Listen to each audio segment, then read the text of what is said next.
Unit 5 microwave components, active microwave components. So magnetron tube.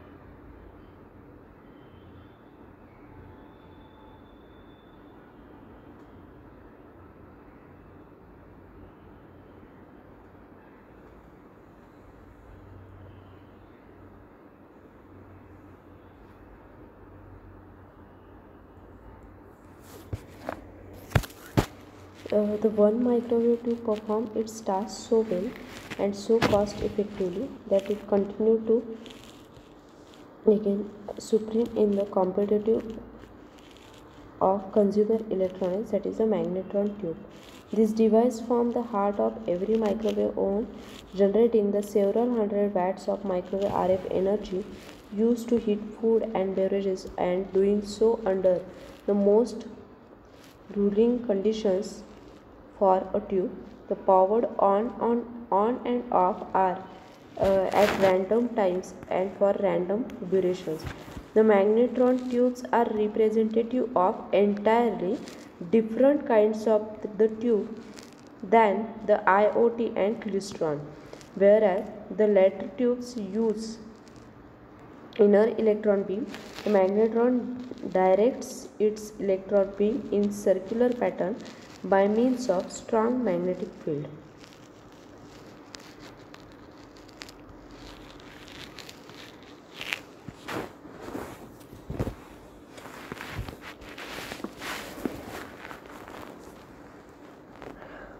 This fire diagram shows the magnetron tube. The magnetic flux run perpendicular to the plane of the circular electron path. In the other words, we can say from the view of the tube shown here, here is the magnetic poles. Now this diagram shows the resonant cavity magnetron high power high frequency oscillator, a cross sectional diagram of the resonant cavity magnetron. The magnetic field is perpendicular to the plane of the diagram.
Basically, there are three types of magnetron: negative resistance, split anode magnetron, cyclotron magnetron, traveling wave magnetron. Now this diagram shows the magnetron tube. The magnetic flux run perpendicular to the plane of the circular electron path. In other words, that is from the front view of the tube, we can see the one of the magnetic poles.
The magnetron have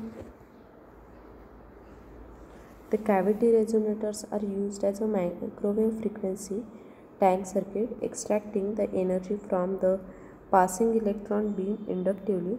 Like all microwave frequencies, the device using a cavity resonator, at least one of the resonator cavities is tapped with a coupling loop, a loop of wire magnetically coupling the coaxial cable to the resonant structure of the cavity, allowing the RF power to be directed out of the tube to a load. So in case of microwave, the output power is directed through a waveguide to the food or drink to be heated, and the water molecules within acting as a tiny load resistor, dissipating the electrical energy in the form of heat. A negative resistance, or we can say split anode magnetron, it includes a fixed negative resistance between the two anode segments, and this type of magnetron works at microwave frequency less than 500 megahertz. Today magnetron are traveling wave magnetrons. Then cyclone mic frequency magnetron, there is a synchronism between the changing component of electric field and a periodic oscillation of the electron in their direction parallel to the field, and these magnetrons work at microwave range frequencies. The output power of such a magnetron is very small. It is in the range of 1 watt at 34 Hz, and the efficiency of cyclotron frequency magnetron is also low.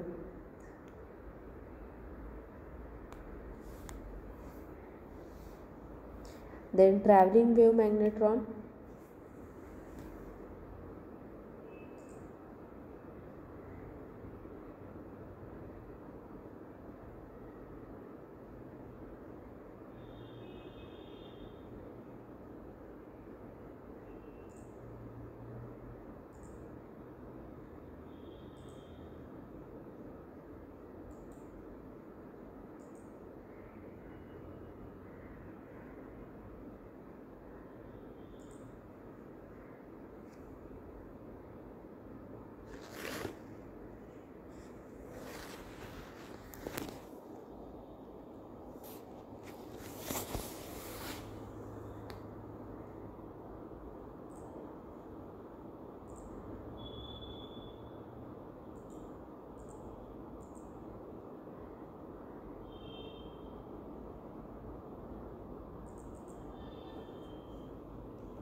magnetron have been used since 1940s as pulsed microwave radiation sources for a radar tracking, and because of their compactness and the high efficiency with which they can emit short bursts of megawatt peak output power, and they have proved excellent for installation in aircraft as well as in ground radar station.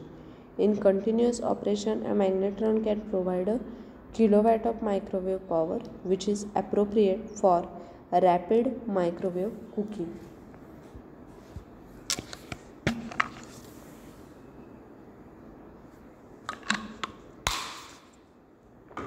Then this diagram shows the magnetron with a magnet in its mounting box and the horizontal plate for the heatsink, and the magnetron with the section removed.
Next is traveling.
Traveling wave tube. The traveling wave tube is a form of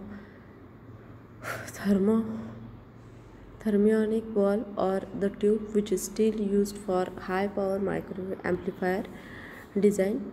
The traveling wave tube can be used for wideband RF amplifier design where even now it performs well against devices using newer technologies. The TWT, that is traveling wave tube, are used in applications including broadcasting, radar and in satellite transporters. It is still widely used despite the fact that semiconductor technology is advancing all the time. So there are two different groups of TWT. The low power TWT for the receiver, it occurs as a highly sensitive, low noise, wideband amplifier in radar equipment. High power TWT for the transmitter. These are used as a pre-amplifier for high power transmitter.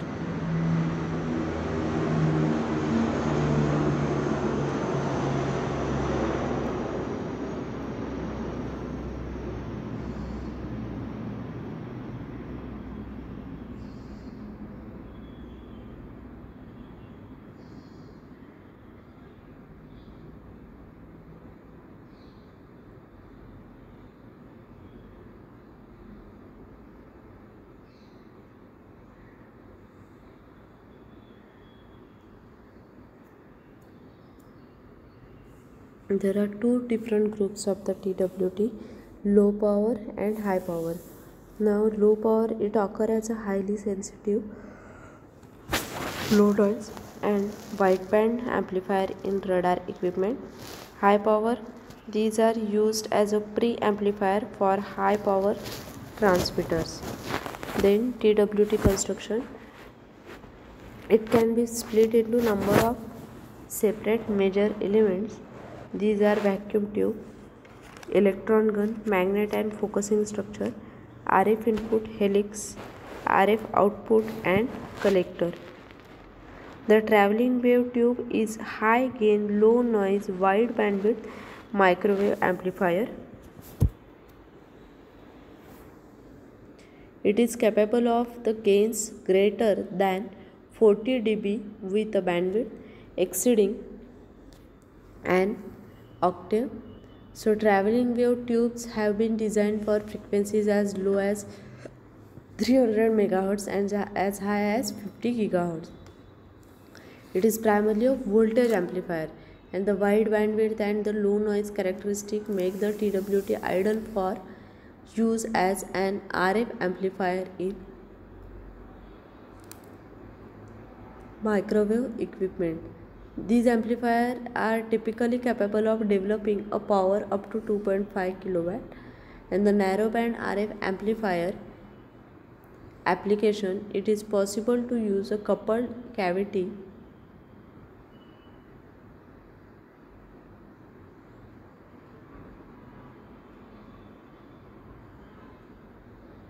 TWT, and these deliver a power level of up to 15 kilowatt.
This diagram shows the physical construction of the DWT.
This diagram shows the amplified helix signal.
The electron beam bouncing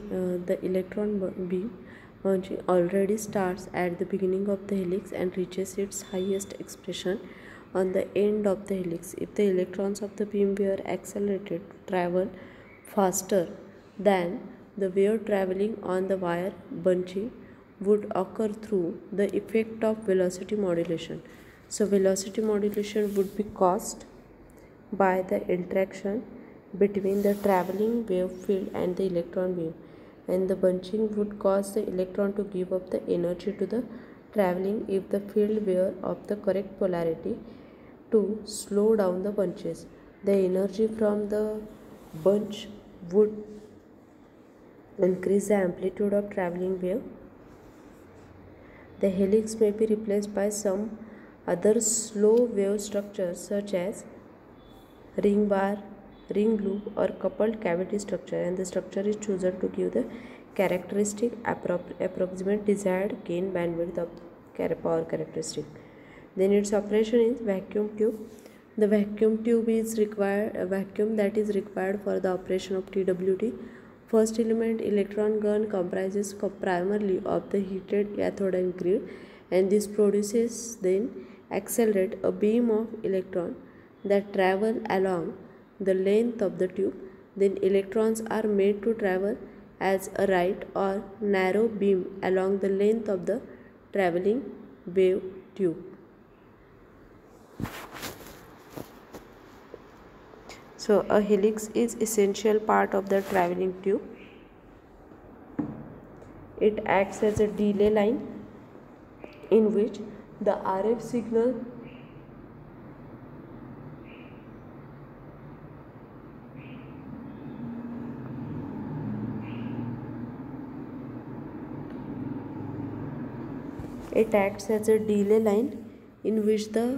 RF signal travel at a near the same speed along the tube as the electron beam. The electromagnetic field due to the current in the helix interacts with the electron beam, causing the bunching of the electrons in an effect known as a velocity modulation, and the electromagnetic field resulting from the beam current then induces more current back into the helix. In this way, the current built up and the signal is therefore amplified.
Thank you.